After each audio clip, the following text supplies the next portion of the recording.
license for about 4 years, I want to say. Carrie, is that right? 4? So it's been very successful.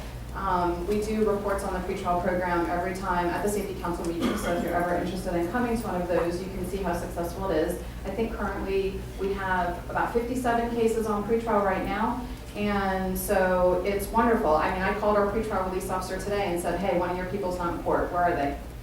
Why aren't they here? So it's a tremendous program. It's a benefit to the community. The money that the sheriff's office is saving, I hope, is more than the cost of this person's salary and the benefits that go along with that. And it's allowing persons who don't have the ability to post a bond financially, but who otherwise I'm not comfortable completely RORing them, it's a mechanism for them to have pretrial release, which is actually required by the rules of the Florida criminal rules and the statutes and everything. So separate and apart from that, I've also been very blessed. I'm so excited to be able to teach other judges. I went through the training that we have to go through as judges to teach other judges. The way in which we teach each other is very different. It's not a lecture at all. It's very interactive, getting the judges up and involved and putting them on the spot to answer questions like they were in court. And so I've been doing that for 4 years now. I just taught last week to 14 new judges at our judicial college. So when you become a judge, you're required by the Florida Supreme Court to attend 2 weeks of judicial college. One is in January, one is in March. And the March edition is the one that's substantive. So that's where you're learning the nuts and bolts of areas of law. So it's broken up into county civil, county criminal, circuit civil, the family dependency divisions like most of the judges up here do. So you are specifically sent to a room with all judges that do the type of work that you do. And so I get to teach other judges, and it's very fun and rewarding. It's a lot of time. I don't get paid for it. It's all volunteer work. But it's a very rewarding experience. It's nice to be able to give back to the judicial community and inspire others. And I can tell you that the people that are being appointed are highly intelligent, knowledgeable, capable people. And it's just been a pleasure to be able to teach them. So I teach at Judicial College in March. I teach at what's called our DUI Adjudication Lab in November, which is specific to county court judges doing DUI and traffic cases. And then sometimes I teach at conference, sometimes I teach at advanced judicial. Sometimes, like this year, I was like, no, I'm not teaching a conference, I need a break. Because it's my year up and I just wanted to not make that commitment and spread myself too thin. But it's something super fun that I get to do and help spread the word with other judges. Judge, can I ask you a question about that follow-up? Sure. You sure? Yeah. Okay. Just kidding. Depends on what it is. All right. Are those courses they pass-fail? No. No, and I'll be honest with you, it's sometimes I can tell it's a really positive experience for some of the people in the room, and every once in a while you get somebody who you can tell that they've been put on the spot. We had this I'm not going to say who, this amazing person who we put on the spot in November. It was like the first morning, the first day, first thing. You know, you're a traffic hearing officer, you're in traffic court, put on this robe, what are you saying? You walk in the door. And this is what we do. I mean, this is how we teach the other judges. She had never been to traffic court. It was like complete blank stare. She had no idea. Very experienced, highly decorated individual. I felt so bad for her. But, you know, that's the point of it is this is what's going to happen. You are going to be walking into a courtroom. All these people are going to be looking at you. What are you going to tell them? What does the law require you to tell them? And giving them the materials and assisting them in being comfortable in those positions is what we're trying to do as judges teaching other judges. So it's an invaluable experience, and I don't even remember what your question was. No, there's no faster. Thank you, Judge. I'm not going to go, I'm going to try to go out of order here, okay? I want to mix these judges up. Not really. Judge France, and I don't know if you can talk about this, but I'll throw this out. Okay. Thumbs up or thumbs down. When you were a prosecutor, I believe there was a very famous case. I believe it was the April Barber case. Is that correct? That was involved in the homicide unit when that case came about. What had happened is there was a young couple. They lived in the Jacksonville area, and the defendant, the guy we later charged and convicted of the homicide, took his wife out to Guana State Park. It was kind of like a date night thing. She was actually studying out of state. They lived apart. So, you know, they would meet on weekends. He took her down to the park and then staged a robbery and ended up shooting her. He told a story of her, of a person coming up to him, demanding money, shooting his wife, and him blacking out. Now, the real commitment with this defendant made the case very difficult is he shot himself 4 times. Well, if you're going to do something, you know. But it made it, you know, who would do that? And it created all these problems of who would shoot themselves, you know. But it didn't look right to the investigators. It didn't look right to the prosecution team at the time. And there were $2 million in life insurance in play. I know, the big O. But, well, who doesn't need $2 million? I mean, is that really a motive to kill somebody? The problem with the $2 million is if you looked at his job and her job, they were high earners.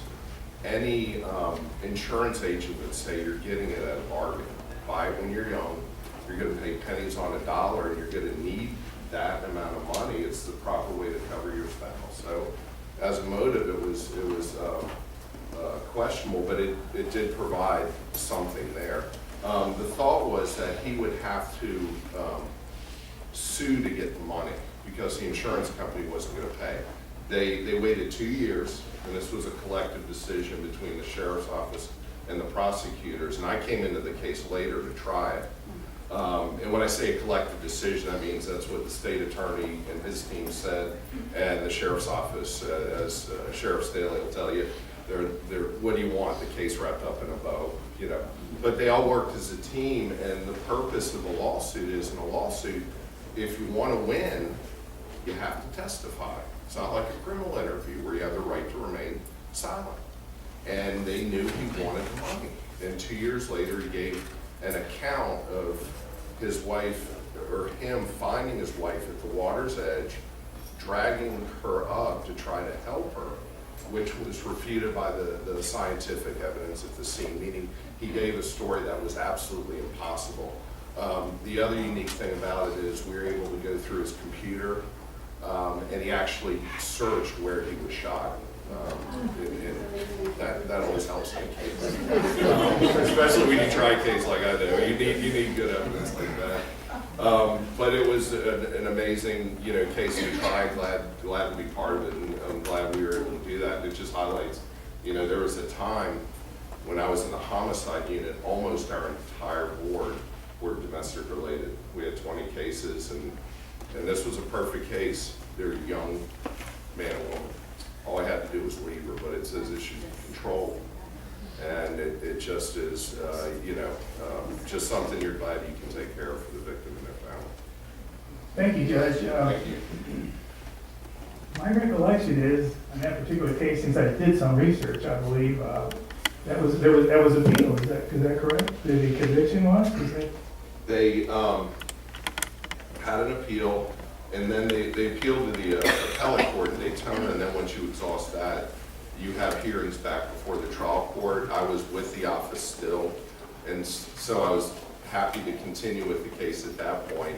And this is probably leading into 2009, 2010. And you complain about a different set of errors that happened. In the meantime, one interesting thing happened. We had a prisoner write us who said that he actually was on drugs. He was in for a robbery homicide, just like this case out of Tampa. And he said, look, I'm a transient guy, I was up in Jacksonville. I think I might have done it. But he had 2 life sentences on, so why not make up a story and say I did it? Well, we handled that like any other investigative issue. We sent our investigator up to the prison, They were on the same cell block. They played chess every day together. You know, and I'm sorry, if somebody had killed my wife and I was wrongfully convicted, I wouldn't be buddying up with the guy. He had the story when he was interviewed perfect, on down to the point, y'all are understand this from Flagler County as well as St. Johns County. Volusia took care of their dunes a long time ago for the condos. What had happened was he said he escaped through the dunes. And that's the point, and the detective kept asking, what did it, tell us about it. Because Guana's wooded, it's a state park, it's all palmettos. I mean, it's like running through saws. And he said, well, I ran over the sand dunes and got on A1A and ran away. And then he said he'd seen the defendant's car and seen everything. You know, it was he had it down pat. That's where he failed, and he immediately said, you're right, he was gonna pay $10,000 through his family to help my sister. So those appellate times can sometimes be tricky. Was there another judge on this panel that was involved with did that go to the Florida Supreme Court, is that correct? Did my research team miss something on this? We didn't get that far. Okay. I did the appeal in the Justin Barber case, and Judge Foxman and Judge France tried that case. And what was unique about it, and what I was questioned on in the 5th District Court of Appeal, was it was a circumstantial evidence case. It was all, they introduced the insurance policies. They introduced music downloads from his computer where he played certain songs about death and killing prior to, right? And also physical evidence about foam coming out of her mouth. And the 5th District Court of Appeal pressed pretty hard on this thing about what his belief or his reasonable, was he innocent, and was that a reasonable to believe, or a hypothesis, as they call it. So I handled the appeal and got it on the back end. And obviously the case was well tried, well prepared, made my job easy. Did get hammered a little bit at the 5th on some evidence issues, but all in all, it was a great result for this family. The interesting thing about April Barber, and you never know how your life's going to circle back. She was raised by her aunt, who is a judge in Oklahoma. And sure enough, after I was appointed, Ms. Parrish sent me a letter congratulating me. And I keep it. I have letters from her throughout the appellate process. They came and watched the argument at the 5th. April Barber is a part of who I am. And carrying it from the hard work that you did, those victims are who we remember. And clearly one of the best appeals to win. I was homesick with my daughter when I got word that we had won and the opinion came out. And the first person I called was Aunt Patty to let her know that April had justice. So one of the highlights of my career as an assistant attorney general, and I credit the great work that Judge France did at trial. I couldn't have done it. He made my job easy. Thank you, judges. I appreciate that. My researchers were correct. And I believe there is another high-profile case that I came across, and please, Judge Case, if I'm wrong on this one, please let me know. I think it's called the Xbox case. Is that would that be correct? Yes, and I apologize. I didn't get the exact verbiage. So could you tell us a little bit about that? That was like a mass. It was actually Judge Zambrana and I worked on that case together, and then he got appointed to the bench, and that's how I ended up with it. But that was the case where 4 defendants planned to go into a house and beat to death the victims in there. It was in Deltona, it was on Telford Lane, it was 2004, the summer of 2004. I tried it with John Tanner in 2006 up in St. Augustine. It took a month to try it because we had 3 of the defendants we tried together. So there's 6 defense attorneys, 3 defendants, and John Tanner and I.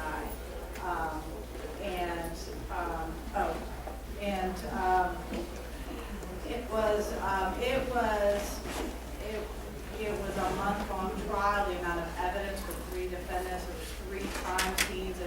They beat to death 6 people and a dachshund named George with a baseball bat. The victims were unidentified, unidentifiable. You could not identify them by their face. It took it took a lot of time for me not to have those pictures in my head. I would look at their pictures of them live, so that later when I thought about it, I didn't see those. It was gruesome, it was bloody, but the interesting thing, or the thing I got out of that, was Judge Parsons, who's since retired, tried that case as the judge. There was more scientific evidence in all fields than I have ever dealt with in my entire life as a prosecutor. Hair analysis, dog hair analysis that we got from California. We employed a specific lab, glass, fingerprints, bloody shoe prints, blood. I mean, it was just overwhelming the amount of information that we were trying to get to a jury. But it was intense. I was away from my family for a month.